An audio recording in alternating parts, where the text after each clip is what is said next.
Hello everyone, আসসালামু আলাইকুম। কী অবস্থা সবার? আজকে আমি একটা রেসিপি নিয়ে চলে আসলাম। আসলে চিকেন সবসময় একইভাবে রান্না করে খেতে ইচ্ছে করে না। আমি এখানে চিকেন নিয়ে ফেললাম, এটাকে কিছু একটু মরিচের গুঁড়া, হলুদের গুঁড়া, লবণ এবং মোস্ট ইম্পর্ট্যান্ট থিং একটু ময়দা দিয়ে ভালো করে মেখে এটা আমি একটু হালকা ফ্রাই করে নিচ্ছি। একটু ভালো করেই লাল লাল করে ফ্রাই করছি এবং আমার ফ্রাই করা অলমোস্ট হয়ে গিয়েছে। এখন আমি একটা কড়াইতে তেল দিয়ে ওইখানে আমি পেঁয়াজকে একদম ব্লেন্ড করে নিয়েছি। পেঁয়াজ এবং রসুন কুচি, আদা কুচি দিয়েছি।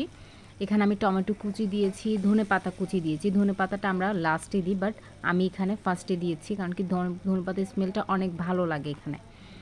দেওয়ার পর আমি মরিচের গুঁড়া, নিয়ম মতো মরিচের গুঁড়া, হলুদের গুঁড়া, লবণ, ধনে গুঁড়া এবং জিরার গুঁড়া দিয়ে দিয়েছি। আমি একটু মাংসের মশলাও অ্যাড করেছি, আপনারা চাইলে স্কিপ করতে পারেন। আমার মনে হয় মাংসের মশলা এত দিতে হয় না, যেহেতু ধনে গুঁড়া, জিরার গুঁড়া দিলেই হয়ে যায়, বাট একটু করে টেস্টের জন্য আর একটু টেস্ট বাড়ানোর জন্য দেওয়া যায়, সমস্যা নাই। এখানে আমি কাঁচামরিচ ফালি করে নিয়েছি। নিয়ে আমি একটু করে পানি দিয়ে সবগুলো ভালো করে কষিয়ে নিব।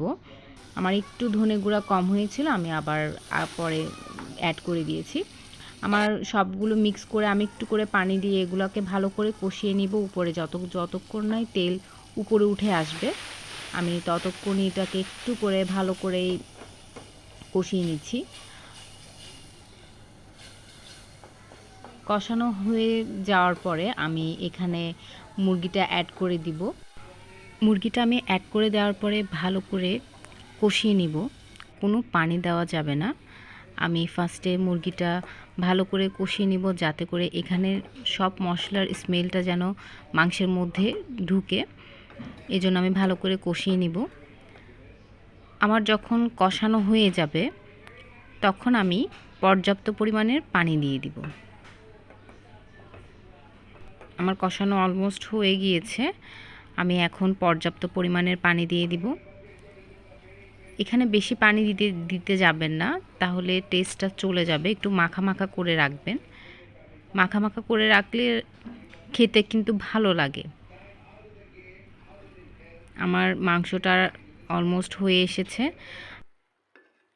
আমার চ্যানেলটি সবাই সাবস্ক্রাইব করবেন, লাইক দিবেন, প্লিজ পাশে থাকবেন। ধন্যবাদ।